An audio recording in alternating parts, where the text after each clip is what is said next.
you for joining us today.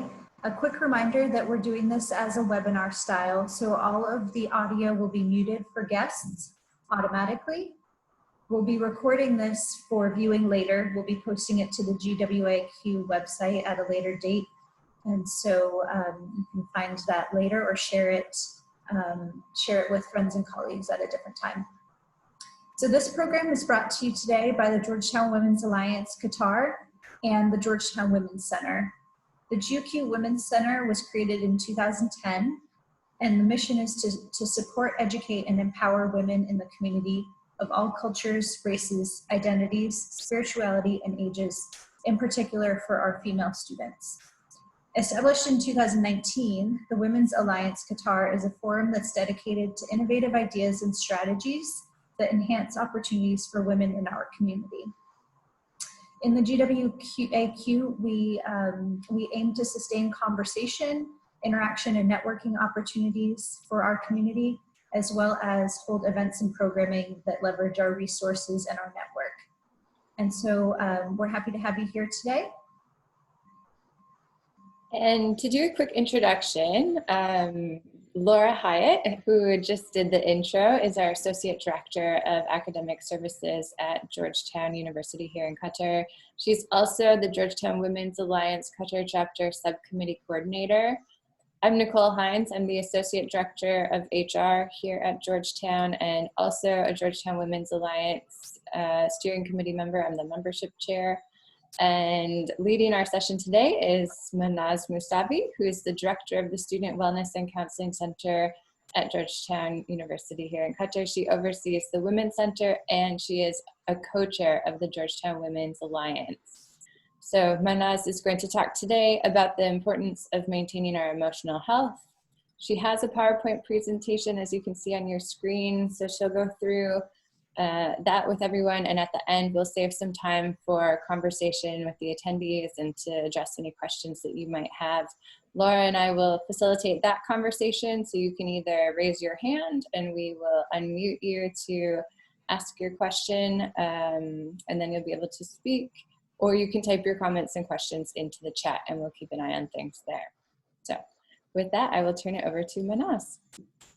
Thank you. Thanks, Laura and Nicole, for the introduction. And I really appreciate those of you who took time out of your Thursday afternoon to come and listen to this conversation. So I'm hoping that, again, as Nicole and Laura said, is going to be a lot of, hopefully, time, or some time, at least at the end, for our conversation. So it would be comments and sharing either your experiences or wisdom as you want, or asking questions.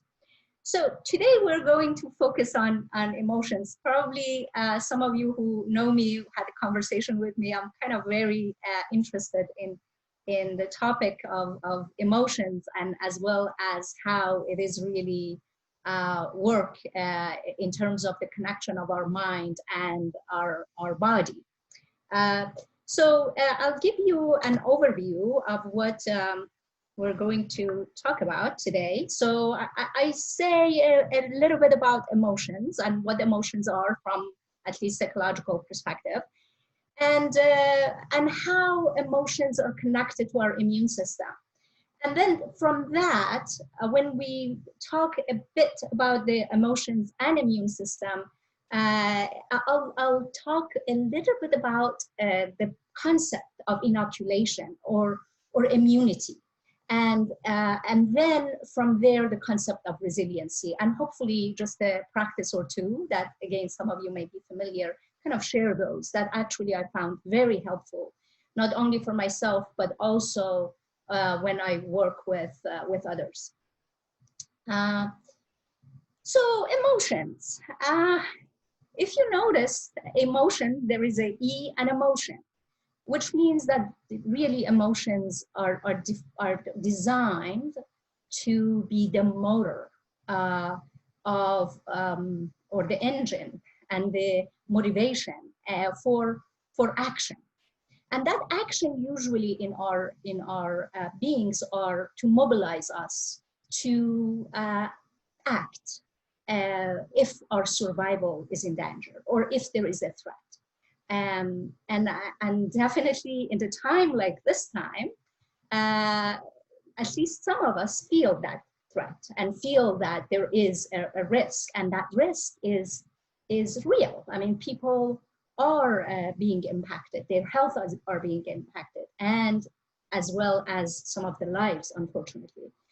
Some people lose their lives. So you see that there is the potential also these days for emotion to surface. So emotions are expressed in different ways. Obviously, the verbal way that some of us express it, sometimes it's accurate, sometimes it's not accurate, but definitely the more accurate presentation of emotion comes through our tone of voice, our body language, our behaviors, and there is a wide range of behaviors. Some of the obvious one could be crying, yelling, screaming, withdrawing, but there are all kind of actually behaviors that can show. And you know, there is a whole field, Paul Ekman, I don't know if you're familiar with him, he is an expert on emotion, and he does a lot of lab and experimental work, and he actually is able to identify some of the emotions that are behind certain actions. And if some of you are familiar with that series of Lie to Me, it's actually based on his theory, and he was a consultant in those series. If you're interested in watching it, it's really fascinating.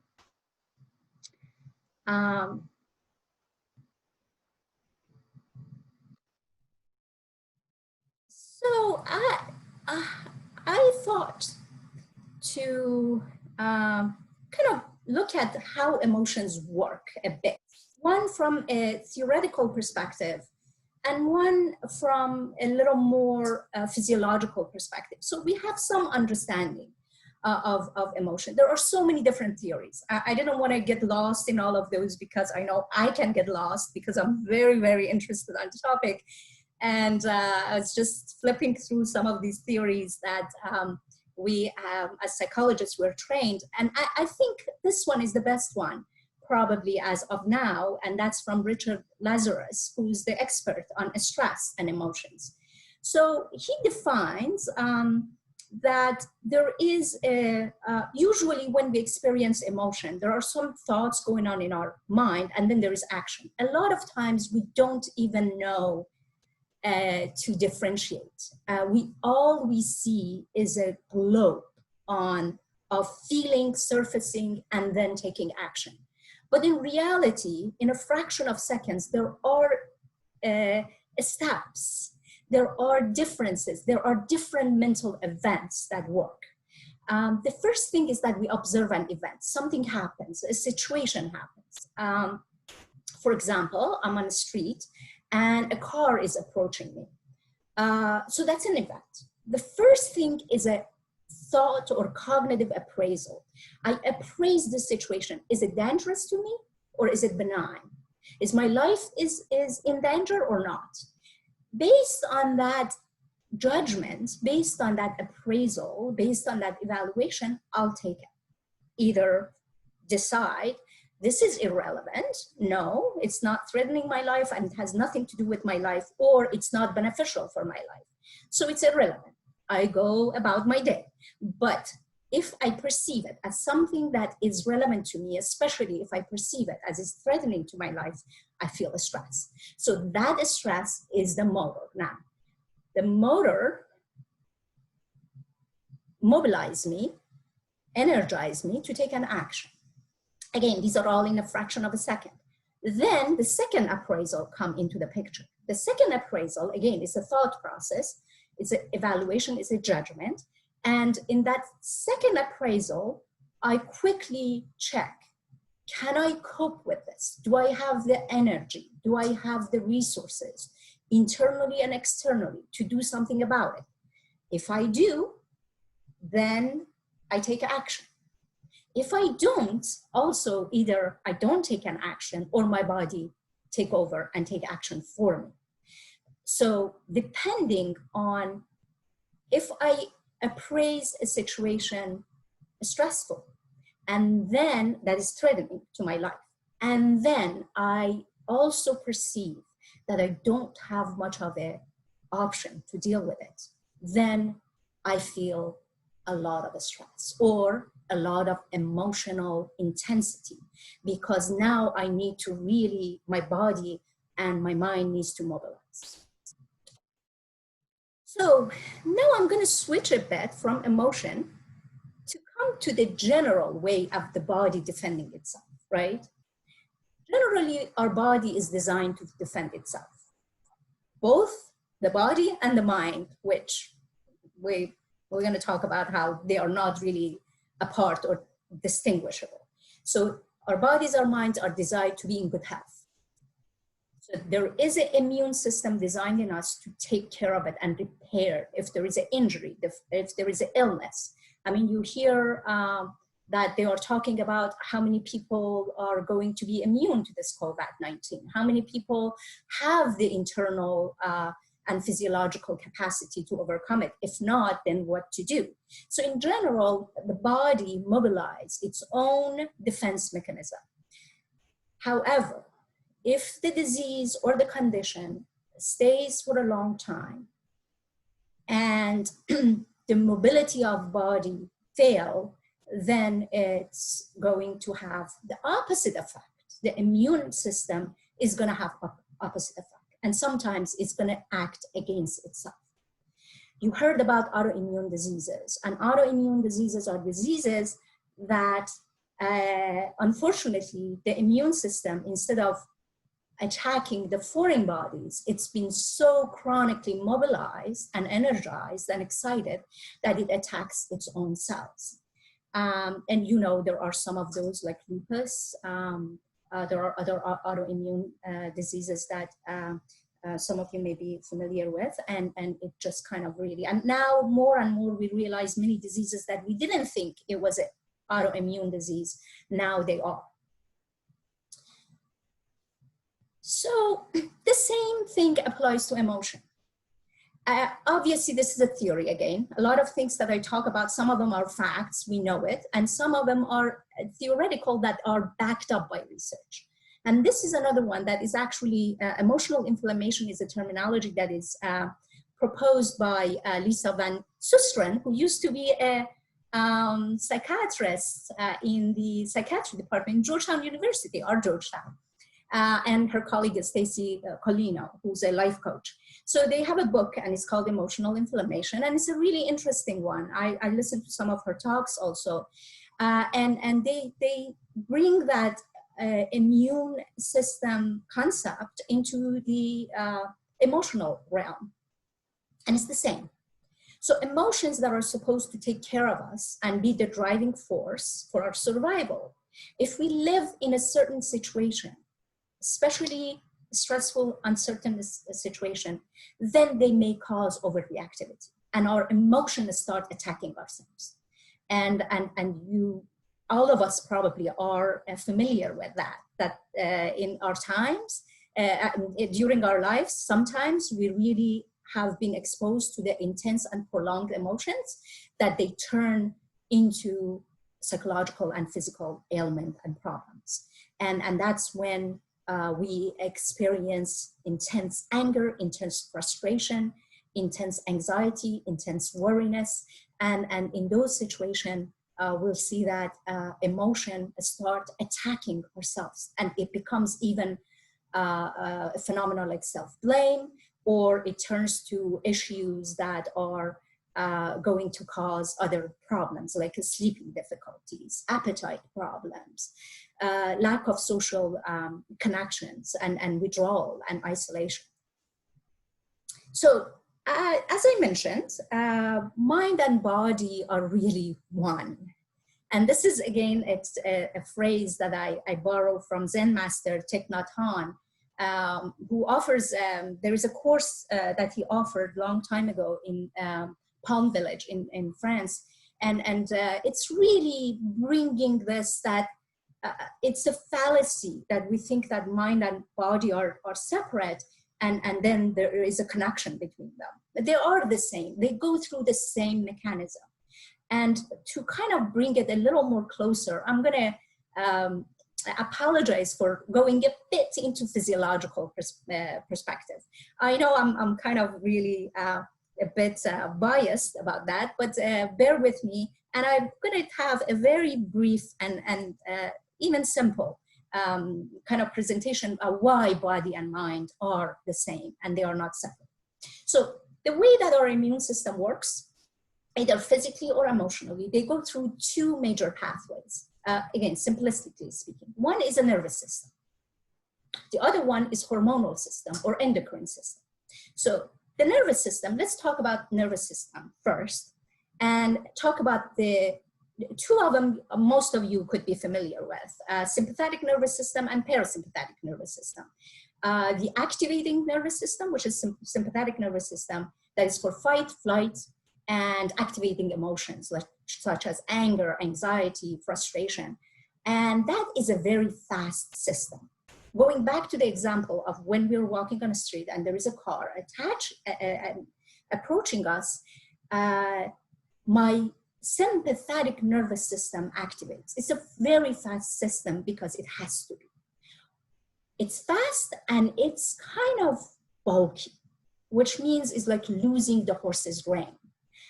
Some of you may be familiar with the pang of anxiety or the strength and the fire of anger. It feels so strong and so out of control at times. So it's like losing the horse's rein. That's when the sympathetic nervous system gets activated.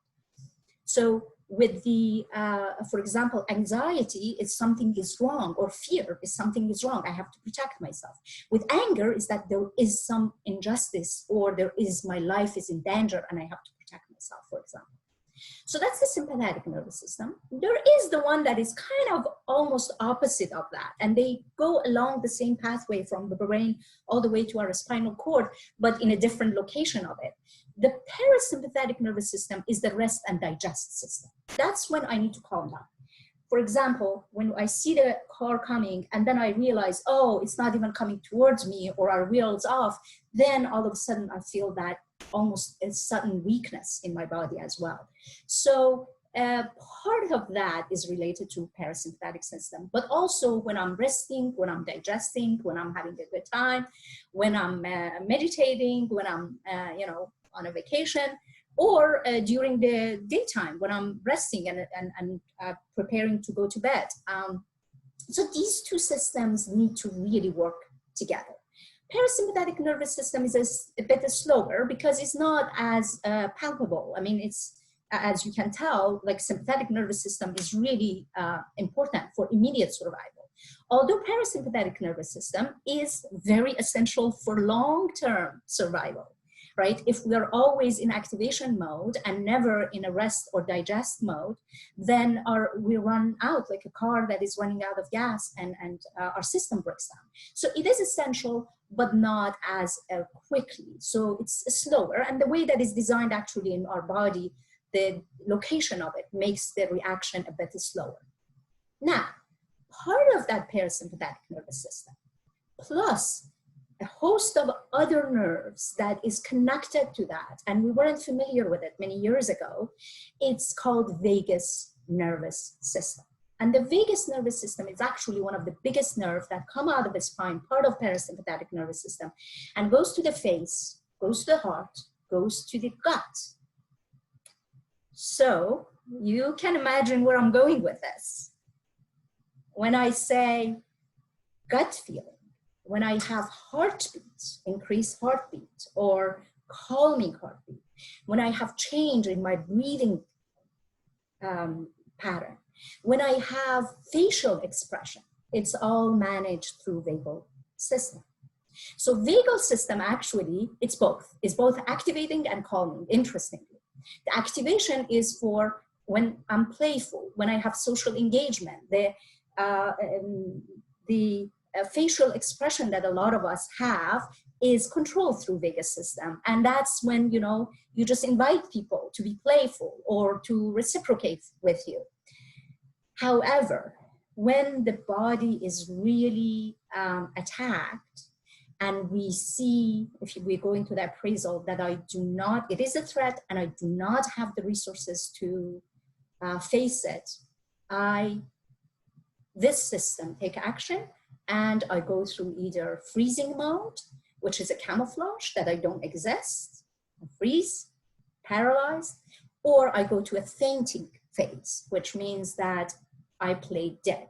And we know in wild, when you play dead, then the predator either leave you, or if you're really fainting, you don't feel pain, even if you're eaten. So it is interesting. It is fast, but it's discreet. It is the one that reigns the control of the horseback. And it's the one that actually training work with it. And I come back to that later. So I mentioned the nervous system, and now we go to the chemical system, to the endocrine system. And these two are very closely connected, the nervous system and endocrine system. And then the endocrine system works based on certain chemical that is secreted through our brain and the rest of the body. So the brain instructs to the rest of the body to act. So if there is a perception, if I have a thought, even nothing attacked me, and I sit here and I have a thought of, say, the other day, I had a conversation with my colleague and I perceived what they said as disrespectful.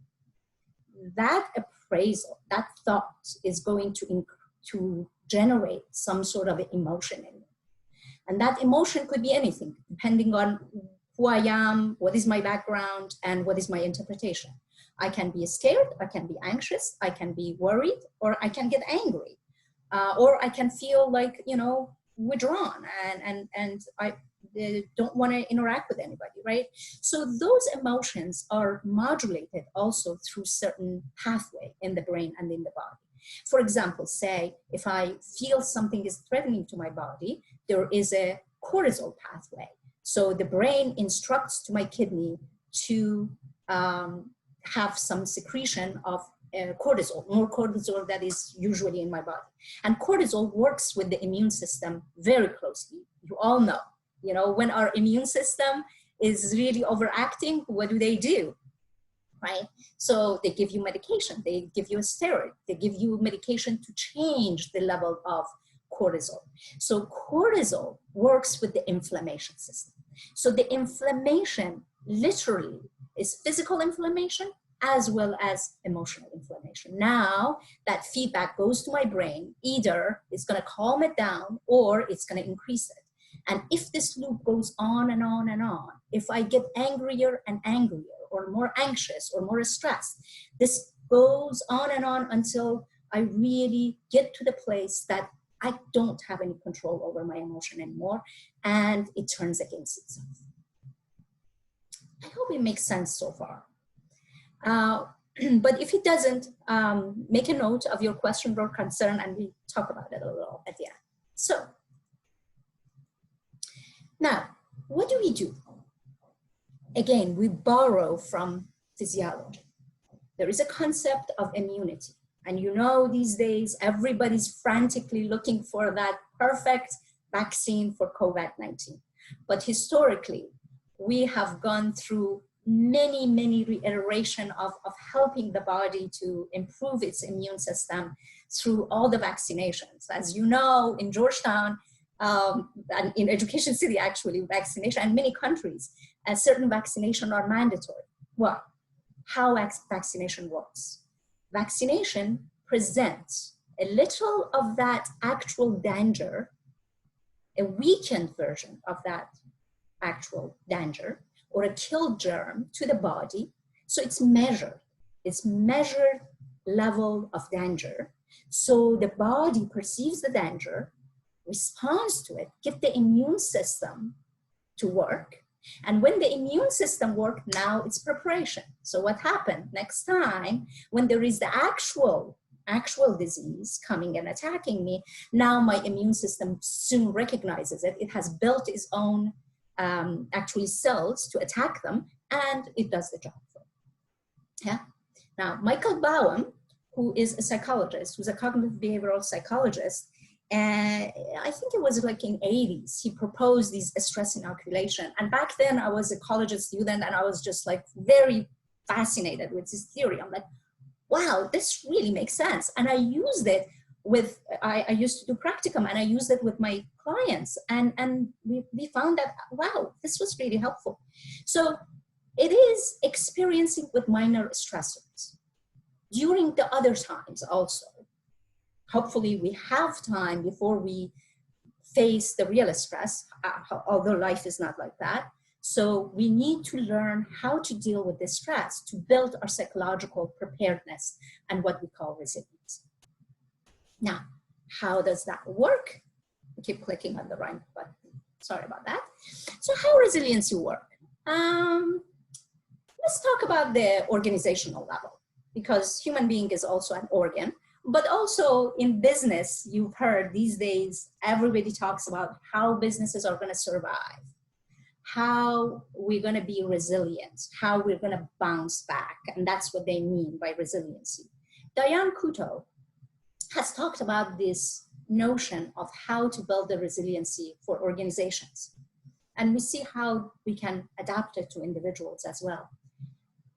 The first thing, what is the definition of resiliency? Resiliency is the ability to go through difficult times, even if we don't have enough resources, and be able to either survive it, be alive after it, or adapt and modify and change and become a changed but still alive and thriving, right? So it's kind of ability to bounce back, so to speak. So there are three components that she proposes. One is facing the reality. I say that, and I have to step back from it a little bit, saying that you all know about the time that we also need. Each one of us have different time to come to the grip with reality. And some of you are familiar, for example, with the stages of grief. In our previous talk, Elena and I talk about the stages of grief. And the first thing actually that happens sometimes is like denial. I don't want to believe things happen. I don't want to believe that COVID-19 is happening and is affecting my life and everybody else's life around me. So that is denial. But the sooner we really face the reality, especially at the organizational level, and be okay with uncertainty, and uncertainty which is not knowing what's going to come next. My plans, I can plan all I want. I could plan, I worked on this presentation for days, but one thing can go wrong right now. I don't know, the computer may crash, or something can happen to me. So no matter how much we plan, but things may not go my way. So that's facing the reality and accepting the reality. And the ways to find that out, the sooner we find that out, the better we are off. Why? Because once I face the reality, now I start working on gathering resources. So for her, she says, finding meaning, which means meaning sometimes is a spiritual, sometimes is giving, sometimes is being part of a bigger thing. But really, when we come to the base of it, is like being able to connect this hardship of today to something inspiring in the future. It could be as simple as, oh, I'm learning skills. Or it could be as, oh, now I got connected with my family. Oh no, well, I'm gonna be immune to this virus. So whatever it is, to bridge between now and future. And the last one, which is really the most important one, and that's the one that we all are struggling. I know I struggle. And what she calls ritualized ingenuity. What does that mean? That means improvising. Improvising with what is at hand. Making do with what is at hand. And that's something that a lot of us, including myself, I'm not comfortable with, because we're used to see certain things in a certain way. They work in a certain way. So I'm going to continue working it that way, right? I'm going to, if the phone is only for calling people, I can just see phone as that. If the pen is for writing, I'm going to just look at it that way. I can't think about, oh, now I can use the pen as a support for a plant, for example, or as something else. Like, I have to make do with what I got. Now, how does that work from psychological view? Because we have to a little bit step back and know that people are different, obviously. The ability to see the reality is different in different people. And the time that it takes for different people is different. Also, one person can be resilient in one aspect in life, but not in the other. For example, I am trained, and by personality, I'm very quick and fast. My immune system tends to activate very, very quickly. And I have to keep in mind that it can turn against itself as well. For example, if I don't sleep on time, I get hives. And that's just the connection of the body and if I'm stressed, I get hives. It's the connection of either physiological aspect or other things, right? So, and hives are immune system problem. So it's overactive. So I am an overactive person. So I'm wonderful for crisis, for managing crisis. I'm wonderful to respond quickly and take action. But then, on the other hand, I'm very vulnerable for burnout, right? So you see that different people have different capacities. Finding that capacity, what are you good at, is really important, and rolling with what are you good at. Also, it's a continuum, right? Different ages, we have different resiliency. When we are 10 versus when we are 15 versus when we are 50 or 70, it's really different. I can't jump up and down the way that I was when I was 10 years old or even 20 years old, right? So it's a continuum. It's specific, as I mentioned, to a person's strength, and you can figure out what are your strengths and what are the things that the same as strength can be either your weakness or can work against you.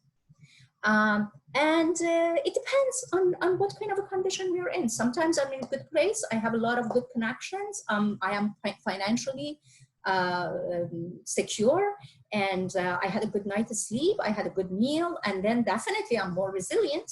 But if I'm not, say if I worked for finals for our students, those are really, really stressful times. So it changes. So the degree of resiliency goes down. Definitely available resources, what resources we have available: financial resources, environmental resources, natural resources, social resources. And the social resources are how much of those social resources are really meaningful, how much of them add to my being rather than depleting me, right? And obviously supportive environment. So when I'm talking, the reason I'm going to bring these first before I delve a little bit into what we can do about the emotional part is that not losing sight about the importance of external resources. Obviously, when things go wrong, it's really good to think about what resources are available. And it's so easy to say, nope, I don't have one.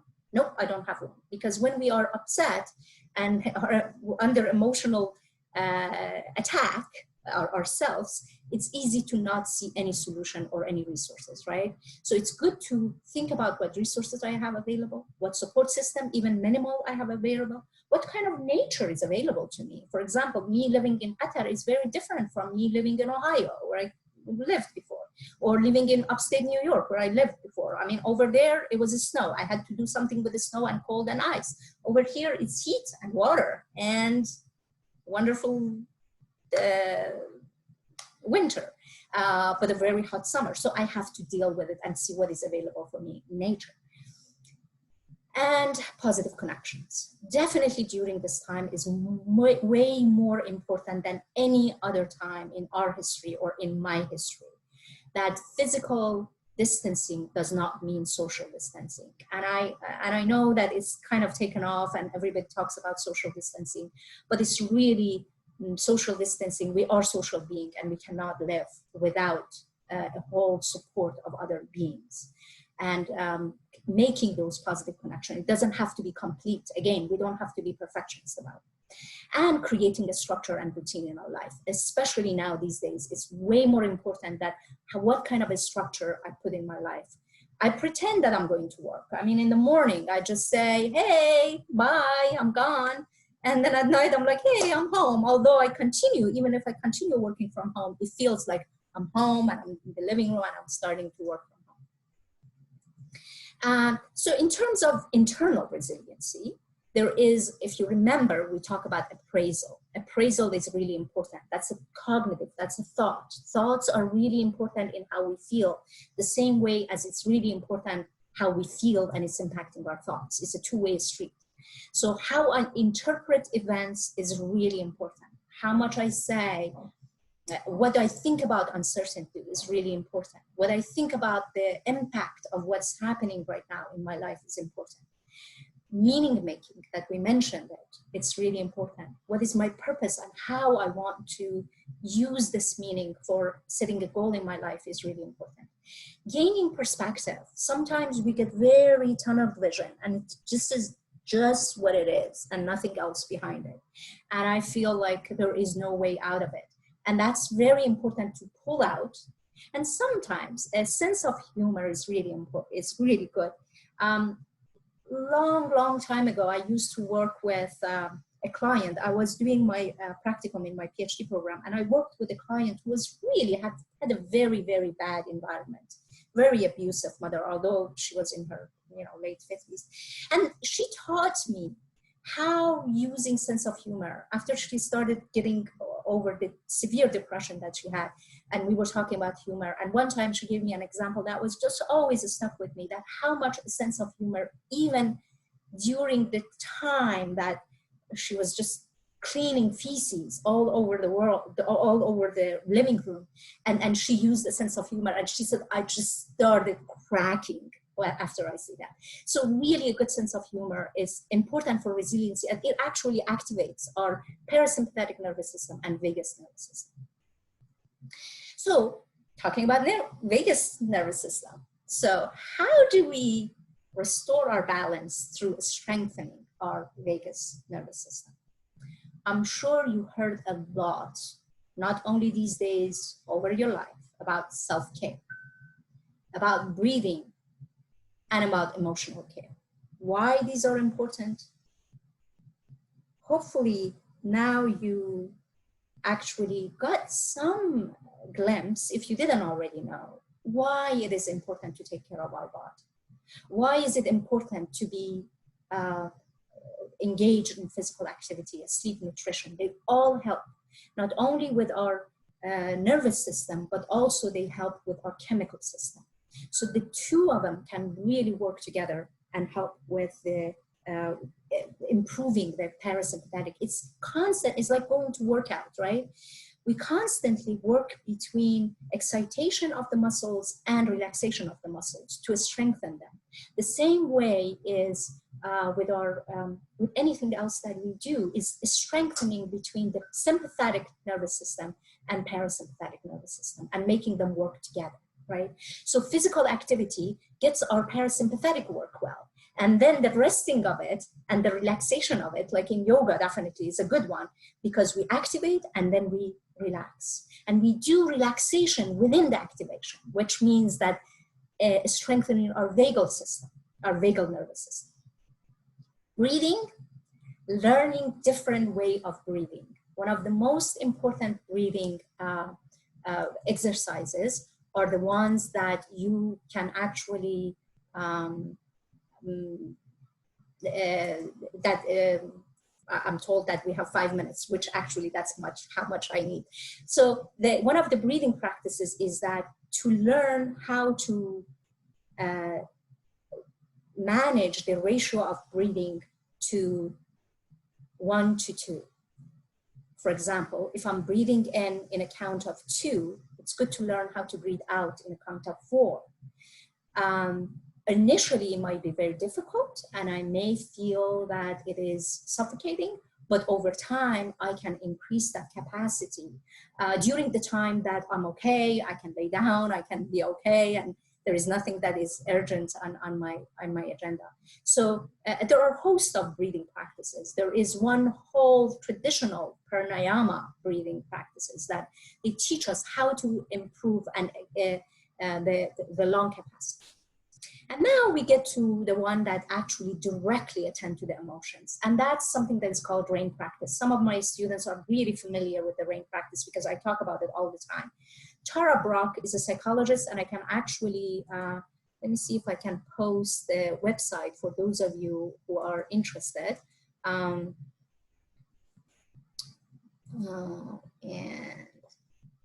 yes. This is tarabrach.com and /RAIN. She talks about the concept that is called RAIN. RAIN stands for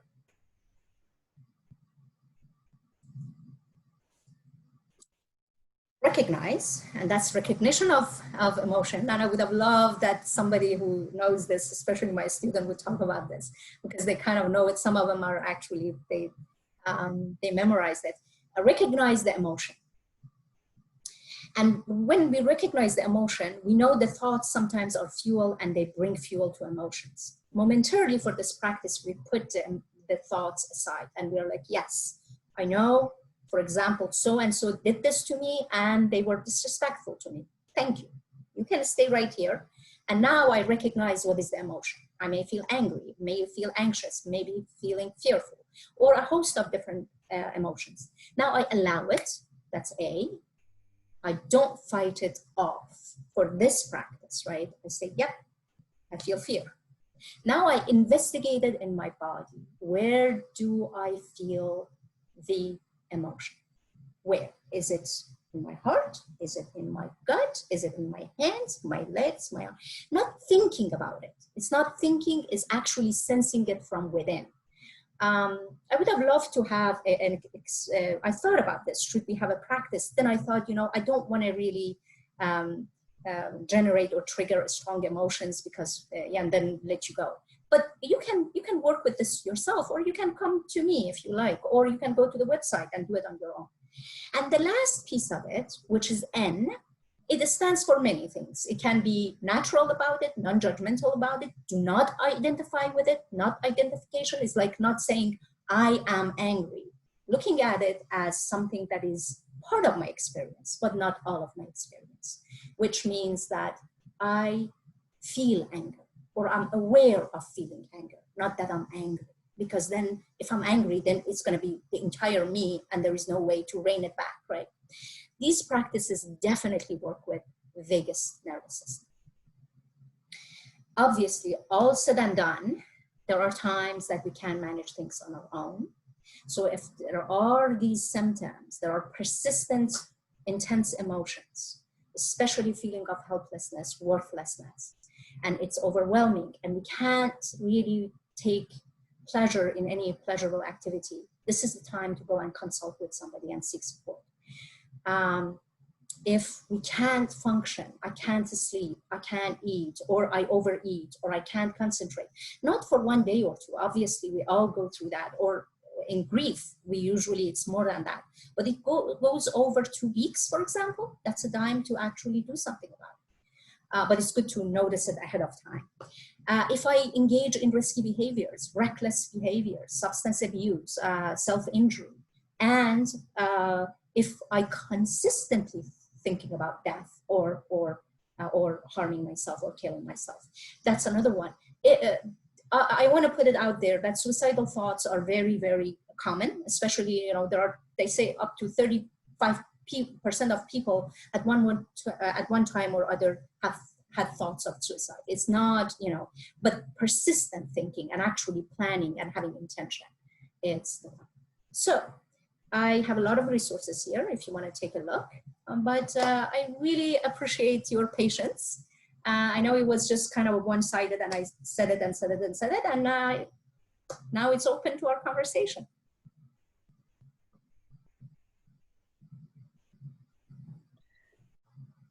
So any questions can be submitted again via the chat, or you can raise your hand and we'll go ahead and unmute you, and then you'll be able to speak.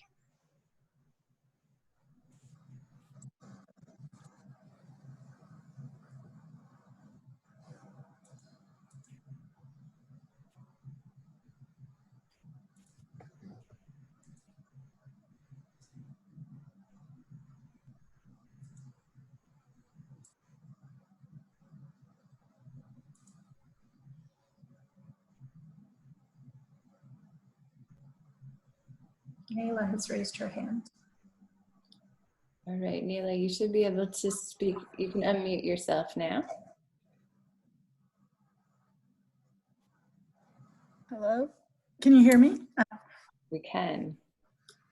Hi, thank you very much, Manaz. That was really helpful. I appreciated all the different tips and the website that you shared. I was just wondering if you could talk a little bit more about the actual physical impact of being overly stressed. I've heard that it does impact the way that you heal, and if you're sick in any time, particularly in this time, is there an actual, can you expand a little bit more on that? I think you touched on it. Yeah. So you're talking about physical illness or emotional situations, because they are both really connected, and what is prescribed for both are almost similar. So I just don't want to make any assumption if you have any particular thing in mind, so I wouldn't answer it in a way off. No, just in general, like I've read that when you're stressed, it's more difficult for you to overcome an illness. So remaining calm is also helpful for your general health on a daily basis, but also when you're quite sick, you really want to be more careful about that, right? Yep, yeah, absolutely. And let me also clarify that some of us have, our nervous system and our bodies and our mind are very different, right? So I can't go against what I got. Like there are certain people that they get nervous very quickly, and they get stressed or overexcited very quickly. If the entire life is like, why am I like this? Or I have to go against it, then it creates more activation in the body, right? It creates more fight in the body. So first of all, working and rolling with what we got. It's like, I tell some people that I have curly hair. I got to roll with it. I mean, there are days, obviously some days I may just feel like going and straightening it. But many days like this day, it just works a little flatter. There are days that it's humid and it goes, I got to roll with it for most of my day to be comfortable with it. So if I am a hyperactive person, it's good to roll with it and not add more trouble to it. Now, stating that, then I have to figure out what works for my body, what works for my mind to strengthen the other side, which is the resting parasympathetic and vagal nervous system. So that's sometimes taking more sleep, doing meditation, doing these RAIN practices, having enjoyable time with somebody, reading humorous things or watching humorous things, finding what is pleasurable and what is relaxing. What is relaxing, for example, for me may not be relaxing for you. And it's very important to tune into what some of those, I hear even sometimes when I do, meditation practices, people say, just sitting here makes me anxious and nervous. And then when we delve into it, it's like something that they needed to get done. Or maybe you need to go get that done first, and then come and do this meditation. And over time, learn how to sit with that, with practice, that even having something that needs to be get done, but still you can be here 5 minutes. For example, right now, before this presentation, my entire system is activated. I want to talk. I'm excited to talk. I'm nervous to talk, right? So I'm like, I have 5 minutes. Do I meditate? I know I'm going to make myself more anxious. So it's not going to work. I just go on the balcony and I take a look outside. So it's, Nayla, it is really attack, self-attack in any shape and any form, including when we try to work with ourselves. It adds to stress. And that adding to stress causes more physical and emotional problems. Now, it's like the way that we don't fall asleep. Like say, I'm sleepless at night. If I start picking a fight with myself and say, why am I not sleeping? Let me force it. Let me do this. It gets worse because anger gets triggered, anxiety gets triggered, fear gets triggered. Now I can't really fall asleep. Now I'm all awake. But if I roll with it and say, hey, I can't sleep, so maybe I'll do something that is going to be beneficial for my time. Maybe I'll just read that boring thing that I always wanted to read, for example, or the boring thing that I want to do, something that I know usually bores me because boredom put us in a sleep. So working with that and finding what is helping is for emotional health and physical health both. Did I answer, Leila? Or? Yeah, thank you. That was helpful.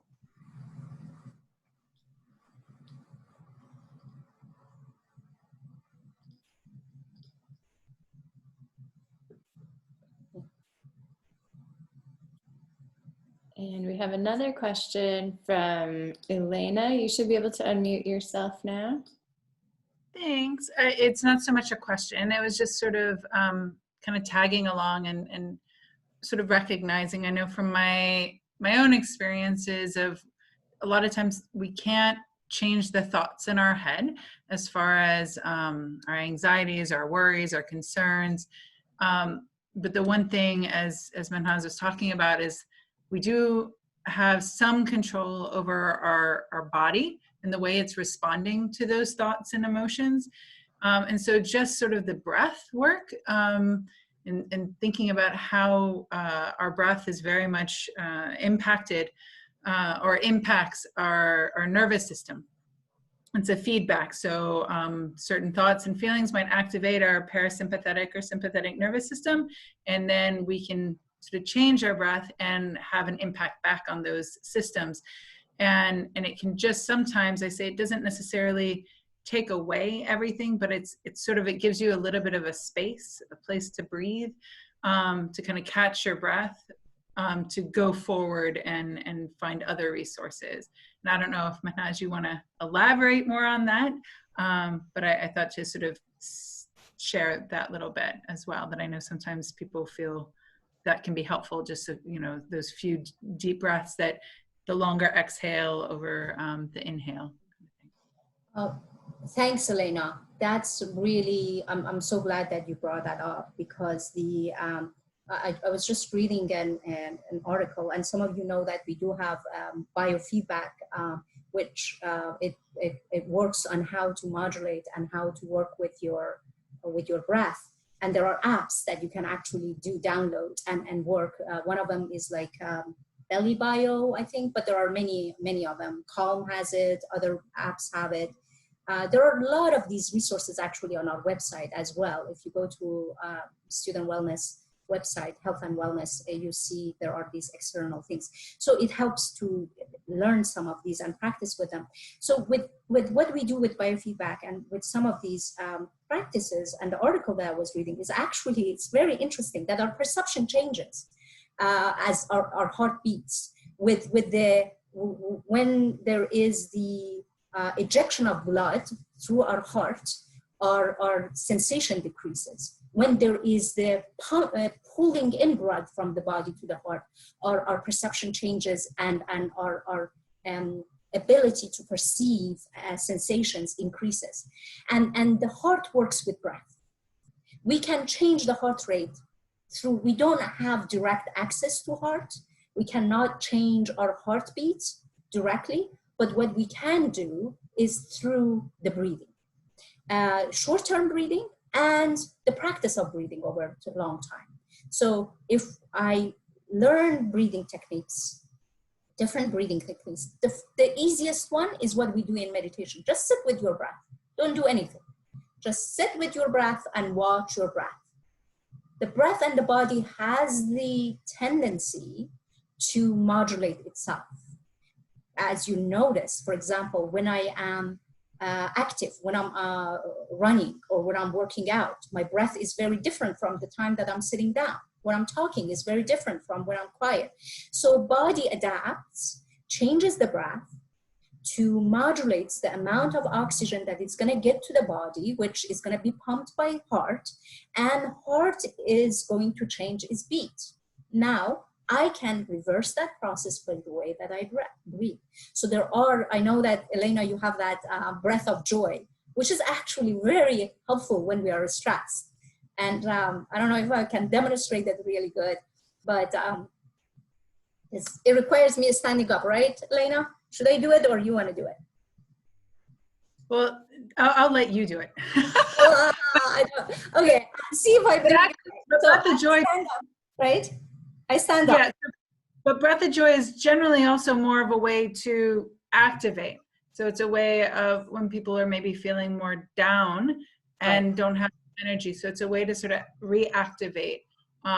Whereas when your body is more activated, you want to exhale more. And breath of joy is inhaling more. And Right. so it's bringing So it that's back. the different, right? So for different emotion, you do differently. But sometimes also I notice when you're really nervous and anxious, doing the breath of joy, rolling with your body and then sitting down, it's easier, for example. Even if you don't need the activation, you're already hyperactive. For example, right now, if I do this, sorry, I hit the table. Is that right? Did I do it right? Yeah, and I think there's different. So again, like certain ones, it's inhale, inhale, inhale, and then exhale, and you're also letting out that sound. And the belief is that we respond a lot to the way in which sound. If you think about in the morning, you know, when you stretch to wake up, if you do it in silence, it doesn't somehow feel as good or as releasing as when you stretch and you think, and you kind of, it almost, that sound factor carries in a release of some of that pent up tension or energy that's built up within your system. And so really allowing for that release within yourself. So a lot of the breathing practices, actually they work on activation because during the time that you are not, during the regular times. And that way you learn how to manage different nervous systems or different way of breathing. For example, they call it the clearing the head or something like shining head breathing. It's like you just completely exhale through your abdomen, and that's very activating. But then it trains the muscles and it trains the lungs. So there are a host of different breathing, but for beginning, really just observing the breath, not doing anything with the breath, just observing as it is.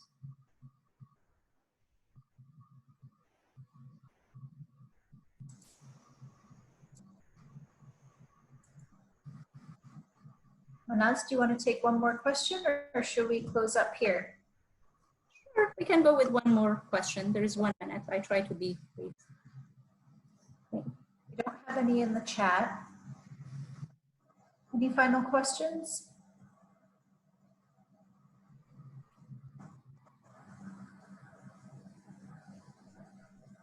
If not, we can close up. Yeah, no hands are raised. Like a good conclusion then. Yeah.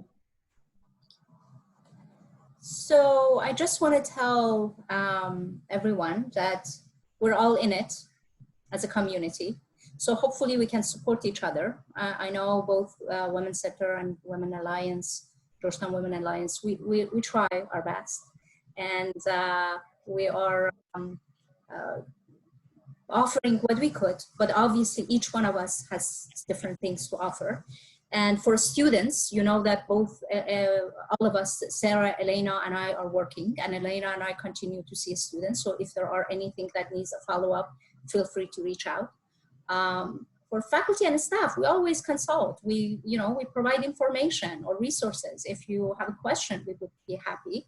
But there are a lot of resources that is really already on our website and through many communications that are out there. So thank you so much. And I just would like to add very quickly resources for faculty and staff. We do have the Employee Assistance Program available through Cigna, which can connect you virtually with individuals locally or not locally in times like these. I think there are many options. And we also have some local resources that we could potentially connect individuals with. So don't hesitate to reach out to us in HR if you are interested in learning more about those resources available on that front. And thanks everybody for joining us. We're really happy to have had a good group today, and thank you for your engagement.